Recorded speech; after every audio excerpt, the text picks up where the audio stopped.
Hello students, ધોરણ 12 પછી કોઈ પણ કોલેજમાં એડમિશન લેવા માટે થઈને જીકાસ પોર્ટલ ઉપર રજિસ્ટ્રેશન કરાવવું જરૂરી છે. તો રજિસ્ટ્રેશન કેમ કરવું એના માટેની વિગતો આપણે જોઈએ. ધોરણ 12 પછી શું કરવું વિચાર્યું છે?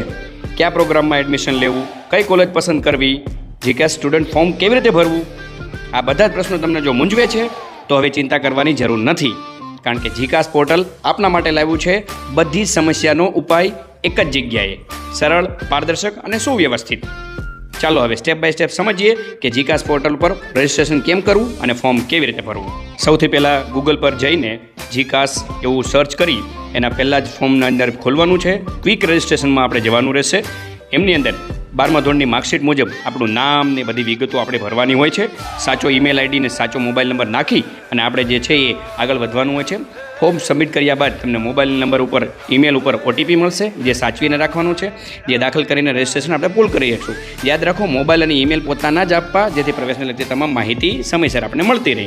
રજિસ્ટ્રેશન પૂર્ણ થયા બાદ આપણે શું કરીએ તો કે લોગિન કરવાનું હોય છે. યુઝર આઈડી અને પાસવર્ડ આપણને મળશે આપણા મોબાઈલ નંબર ઉપર, એમાંથી લોગિન આપણે થઈ શકશું. ત્યારબાદ આપણું ડેશબોર્ડ બતાવશે, એને પ્રોસેસ આપણે સમજવી જોઈએ. બધા વસ્તુ આપણે બતાવશે, કઈ કઈ વસ્તુ અપલોડ કરવાની છે, કઈ કઈ બાકી છે, એ બધું જ આપણે કરે. પેમેન્ટની પ્રક્રિયા પણ કરવી પડશે. 300 રૂપિયાનું રજિસ્ટ્રેશન ફોર્મ ઓનલાઈન જે છે ભરવાનું હોય છે આપણે. એટલે રજિસ્ટ્રેશન કરવા માટે એક ગુજરાત સરકારની પેમેન્ટની વ્યવસ્થા છે. પ્રોફાઇલની વિગતો આપણે આવશે, જેમાં ફોટો પણ અપલોડ કરવાનું હોય, 10મા ધોરણના સીટ નંબરને બધું નાખવાનું હોય છે. મોટાભાગની માહિતી ફેચ કરી લેવામાં આવે છે, એટલે આપણું બધું આવી જશે. ફેચ ઓપ્શનમાં જઈને ફોટો સિગ્નેચર પણ અપલોડ કરવાની હોય છે. શૈક્ષણિક વિગતો પણ આપણે ભરવાની હોય છે, જેમની અંદર આપણા 10મા ધોરણની અને 12મા ધોરણની વિગત જે છે આપણે ભરવાની થતી હોતી હોય છે.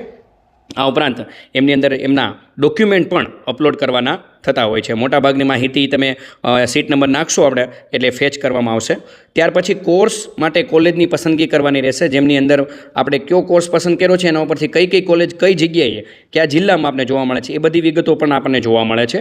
એમની અંદર આપણે સિલેક્શન કરવાનું હોય છે. એકથી વધારે સિલેક્ટ કરવા જરૂરી છે. ડોક્યુમેન્ટ આપણે અપલોડ કરવા પડે, જેમની અંદર 10મા ધોરણની માર્કશીટ, 12મા ધોરણની માર્કશીટ, જાતિનો દાખલો વગેરે લાગુ પડે. એ ધ્યાનમાં રાખવા જેવી બાબત, બધા ડોક્યુમેન્ટ સ્પષ્ટ અને વાંચી શકાય એવા હોવા જોઈએ, જેથી કરીને આપણને જે છે અનુકૂળ રહી ચકાસી શકાય.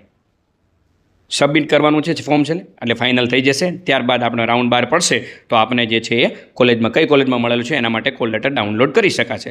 સાચી માહિતી ભરો, સમજદારથી પસંદગી કરો, આત્મવિશ્વાસ સાથે આગળ વધો. જીકાસ પોર્ટલ આપના બધા માટે છે. મુજબની પ્રોસેસ કર્યા પછી કોઈને કંઈ પ્રશ્ન હોય તો તમે મેસેજ કરીને પૂછી શકો છો, મને ઇન્ફોર્મેશન જરૂરથી મળશે.